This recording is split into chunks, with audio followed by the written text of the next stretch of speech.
Hi everybody. Welcome to today's CPD session, which is on using the use of debate as an authentic, active learning assessment to enhance student engagement and development.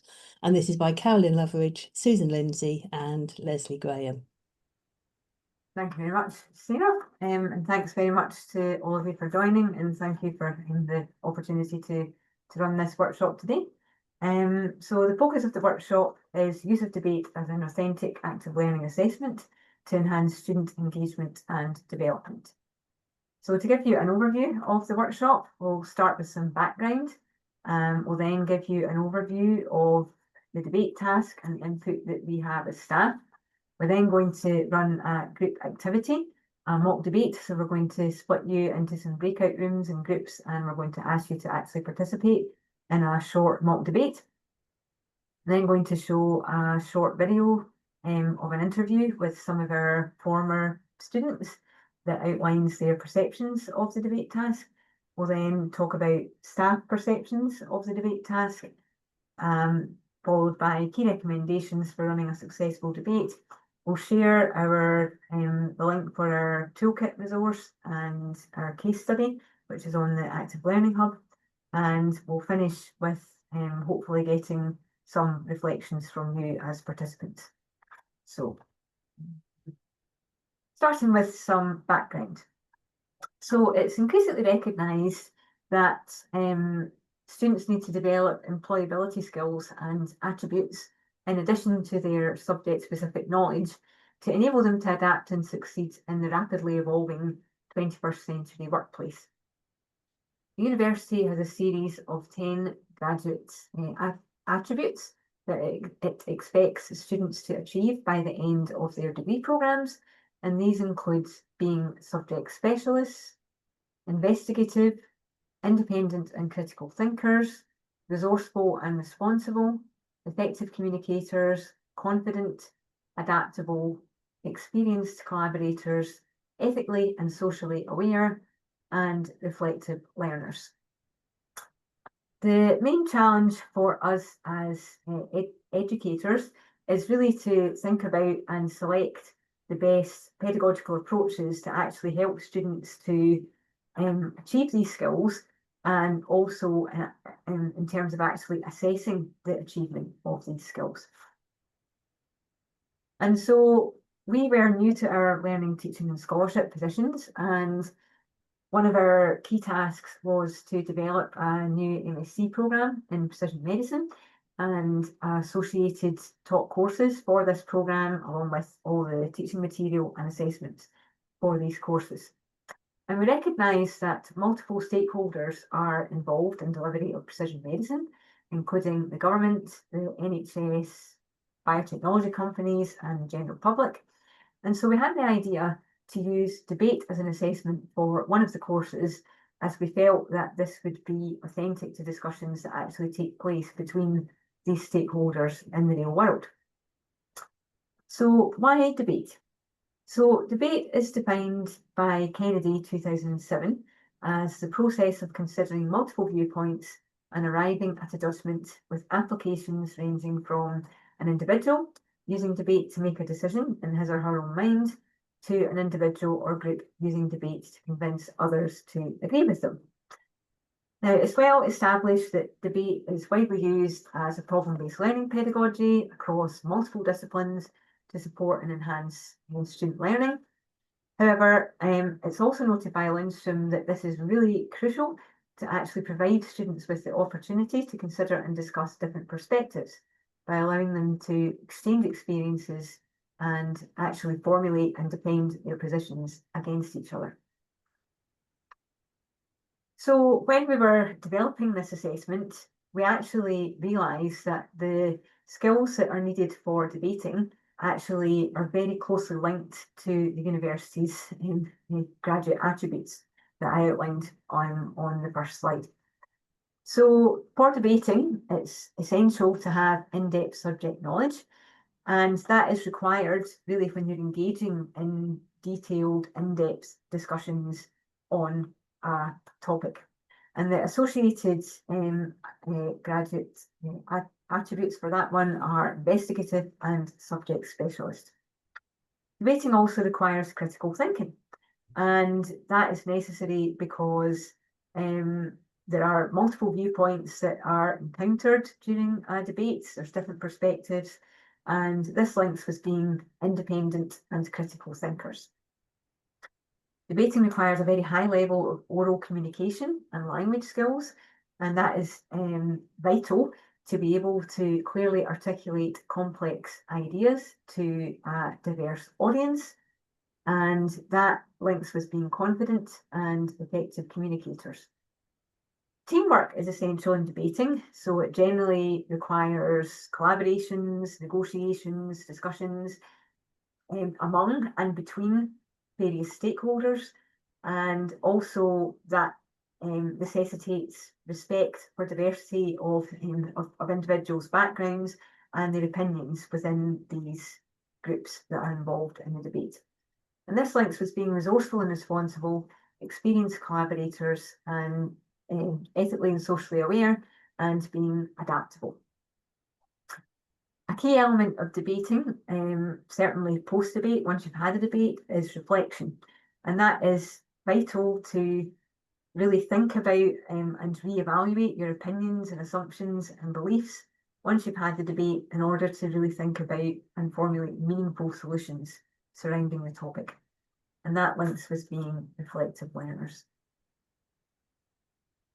So because this is an assessment, we're using debate as an assessment, we wanted to make sure that this could be mapped to the university's learning through assessment framework, which is shown here on the left.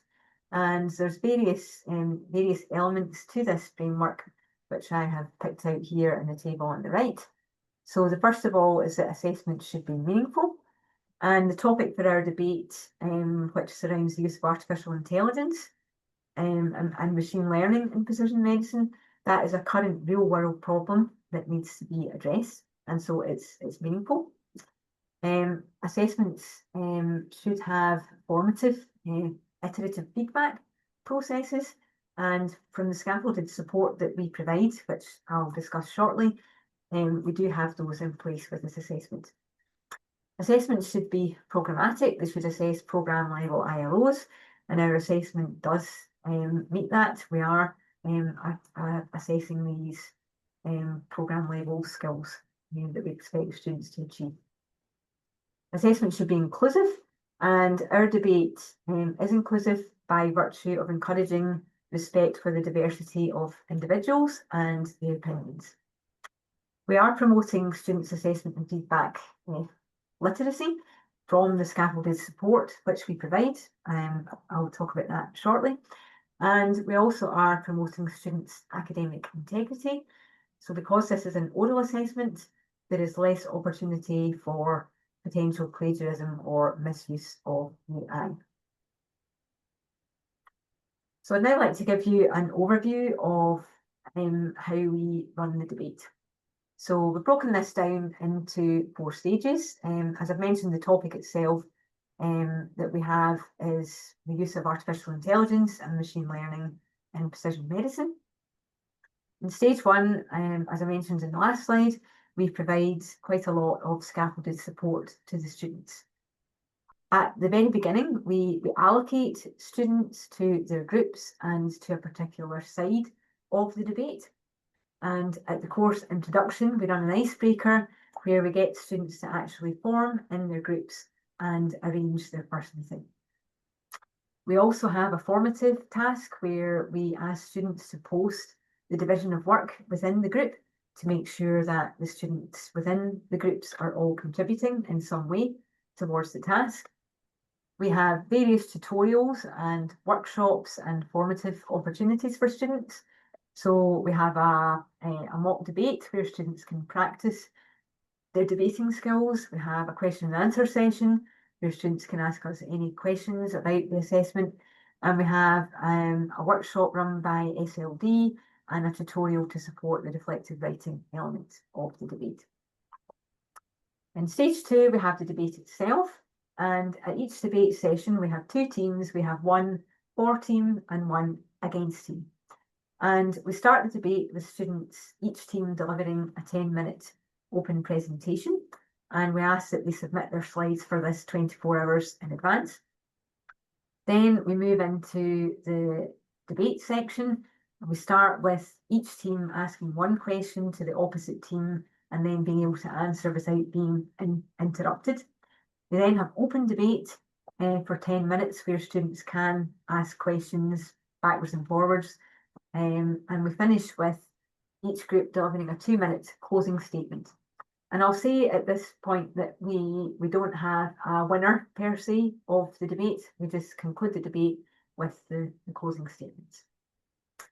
For the debate assessment, we have 2 members of staff at each debate session, and they assess the debate independently. We have rubrics, which we're happy to share through our toolkit resource that we use to mark the assessment, and we generally agree and do the marking on the day of the debate. In the final stage, stage 4, we have the reflective writing exercise, and we ask that students submit the reflective writing entry 1 week after the debate assessment, and this is a 500-word reflection that they have to write, and it surrounds what they've learned from the debate experience and how they can enhance their learning moving forward.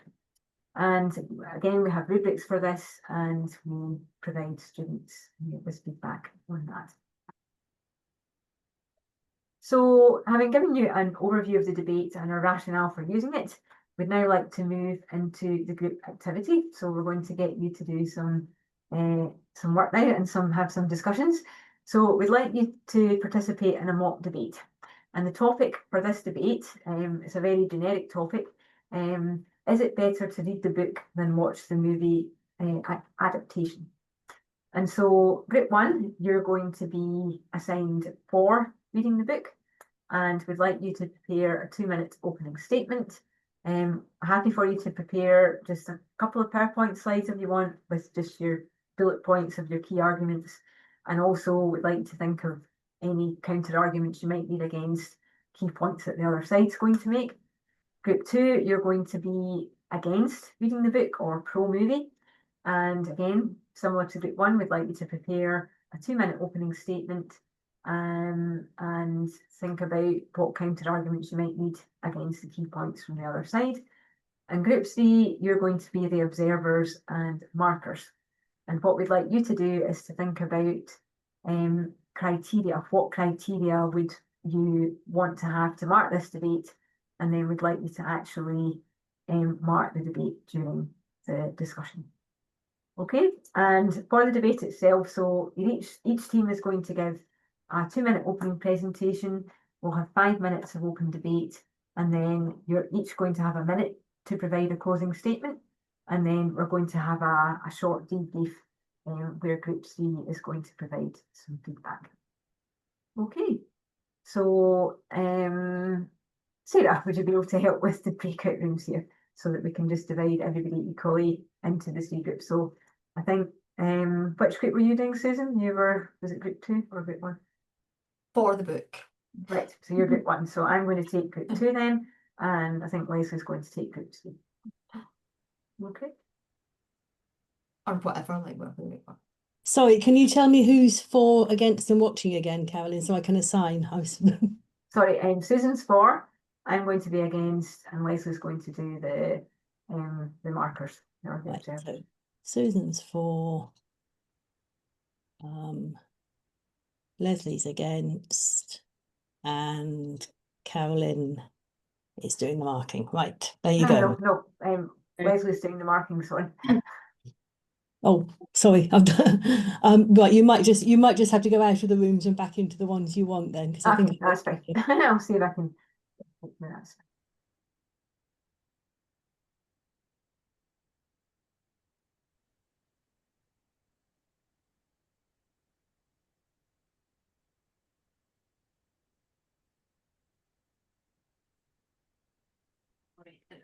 I'm trying to find breakout rooms here.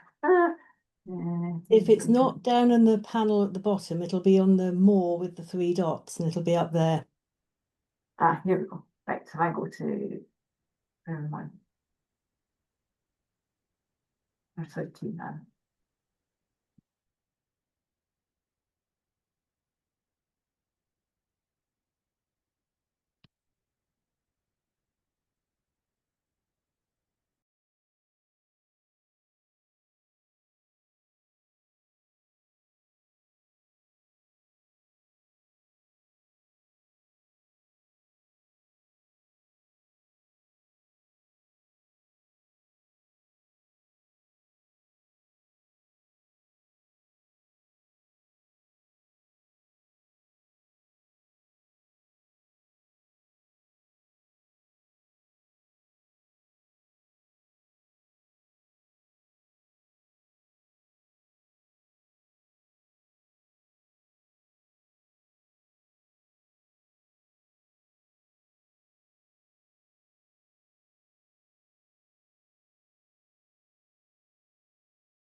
Okay.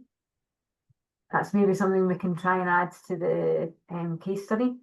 All right. As long as you're sure. Is that- Uh, Well, how long do you I don't think it's well, do you want really- to start with the other ones and then we can see what time we've got? Sure. Okay.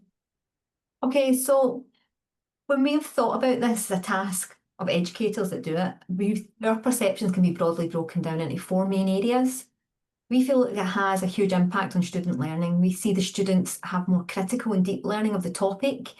They gain presentation skills. Because we have the reflection task, obviously they get to self-reflect and lets them think 2 sides of the argument. So we really think it embeds student learning. But not only that, the students are really motivated, they're engaged. It's a really enjoyable task and it's excellent to work with them on it. I mean, it's a fun learning experience, it's creative, it's inclusive, and overall, I would just say there's a genuine enthusiasm for it. And at the end, they'll say, you know, that was a really fun learning experience, I really enjoyed it. But because this is the first course that students take part in, this is the first course of the programme, it's the first assessment they do within that programme, it really helps them build student community. So they get to cooperate with each other, they build social skills, social interaction, there's peer feedback, and you know, they get to meet each other and know each other. And a lot of our students are international students, and so it's a really good opportunity for them to build peer-to-peer opportunities. But for us, the benefits really are, it's a much more enjoyable experience. I mean, if you've marked 10 essays, you'll know how, you know, mind-numbing that can be. To sit in the debates and listen to them and mark them is really very enjoyable. And it's nice to see that the students develop over the period of the course and be able to present like that. It also strengthens our representation with the students. So we get to know them, we get to know their names, they get to know us, they know us as the course leads, and that kind of relationship is kind of bonded right at the very beginning, because there's a lot of face-to-face contact because of that early scaffolded support that we have. So there is challenges, like just with any, I suppose, group tasks, there is challenges. There are students that potentially free ride, you know, take a back seat, they don't maybe contribute the way they should. And over the years, there's been more scaffolded support put in place to try and allow students more opportunity to speak to us if there is any issues, and for us to be able to keep an eye on what's going on in the group dynamics. So we have more formative tasks, we have a Moodle post, which is a division of tasks, and we have also the individual reflective writing element that allows them to have that kind of individual grade portion of it. There's also been times where students have been absent or they haven't been able to attend, and so there's been needs for reassessment. And so we've been able to provide alternative assessments. And sometimes we need to think about reasonable adjustments, because not every student will maybe want to present or maybe want to have that kind of live presentation within the debate. So we are going forward thinking of what are suitable alternative assessments for the debate task. You know, can students pre-record their opening statements? Is there things that we can do to make this a more accessible assessment? Ultimately, the infrastructure within the university can be a challenge. We know the type of rooms that we get put in. Sometimes we don't get those active learning spaces.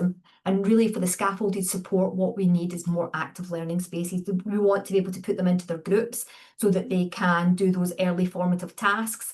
And really, if you were to spin it up into larger numbers, if you would need larger class spaces to be able to hold the debate. And so the infrastructure within the university can be a bit of a challenge, and that requires you to try and pre-book the learning spaces that you require to run it. So our recommendations, it's really important to provide the scaffolded support to students to really understand what they need to do in the assessment and what the expectations are them working in a group and also on the day. We feel that the reflective assessment that they do 1 week after the debate itself is really good. It's an opportunity for them to consolidate their learning and really for them to reflect on what worked well in terms of their own learning strategies. And ultimately, we just say give it a try. It can be applied to any disciplinary topic. It doesn't obviously have to be the way we have it embedded in a kind of life sciences. It can be used in any disciplinary subject. We have key resources that you can access. So these are 2 QR codes. You can use them to access our toolkit that has all the marking rubrics in it. It has our kind of map of how we run the debate assessment, including timings. It talks about any kind of key issues we'll face and how we've overcome them. There's also a link here to the Active Learning Resource Hub where we have our case study presented there too. So please make yourself familiar with the QR codes. And finally, we just wanted to take part in a Mentimeter just to ask 3 questions based on your experience of today. So if you could go to menti.com and import this code or use the QR code to access the Mentimeter. And we're going to just ask 3 questions. I might just see if I can get the Mentimeter up just now. 2 seconds.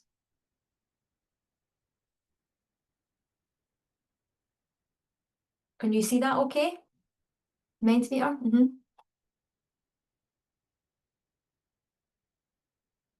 Yeah, so if you go to menti.com, oh, so that's a different code that was on. Sorry, can you go to menti.com and use the code that's on this? It must have updated to a different code. Sorry about that. The code's 56057979.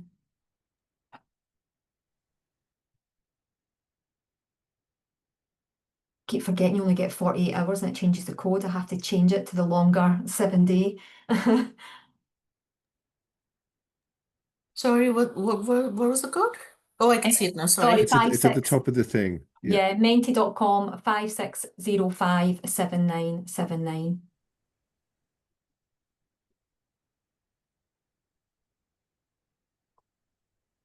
So the first question really is just, could you give one word that would describe your experience of the activity today?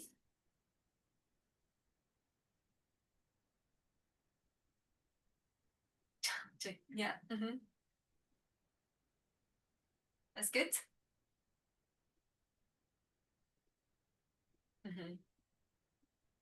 And I think these words align really strongly with what the students say. I think a lot of it, if you go back and watch the video, you'll see that the first thought that a lot of them say is apprehensive. And that seems to be, that they're apprehensive, they find it a challenge. But after it, they say these words, fun, active, engaging. And that's exactly the type of perceptions that we get back from our students.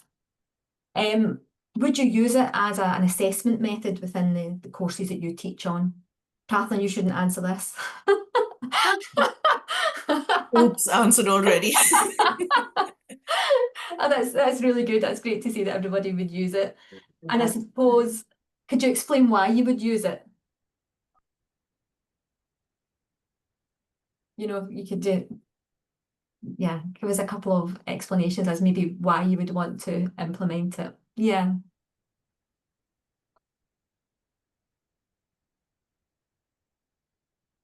That's good.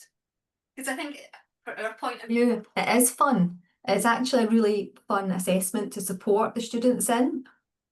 And it's a really nice assessment on the day. That's good.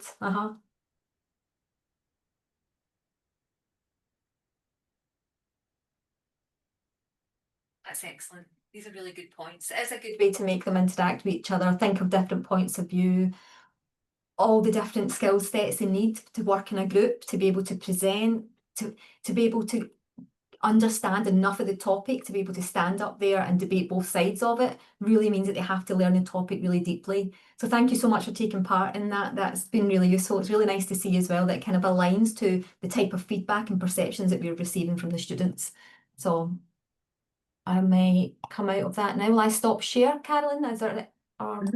let me see. There's just the Yeah, sorry, it's just that that's the last, title slide. isn't it? Carolyn, I don't know if you want to say anything other than just to say thank you very much for taking part today. We really appreciate it. Yeah, thank you so much. Yeah, for joining and taking part. As I said, please do have a look at our resources that was signposted. If you are thinking of adopting the approach and using any of our resources, then there is another QR code here for an MS form, just so that we can capture who's using our resources and any feedback that you might have on that. But as I say, apologies we didn't get to show the video with the students. We'll maybe see if we can get that added to the case study on the active learning site, Yeah. and then hopefully you can view that. But yeah, just for the for time today, I'm conscious we're now a couple of minutes past 1. So thank you so much. Sarah, I don't know if Yep. you wanted to say anything. Just to say thank you for all 3 of you. It was fantastic. And if you send me the slides, then I will send them round to everybody, and then people can also get the video that way. Okay, Great. great. Then we'll talk about how we can add everything to the case study as well. But thank you. That was really, really enjoyable. Thanks. Thanks so much, everybody, for taking part. I really appreciate it. Thank you. I really appreciate that.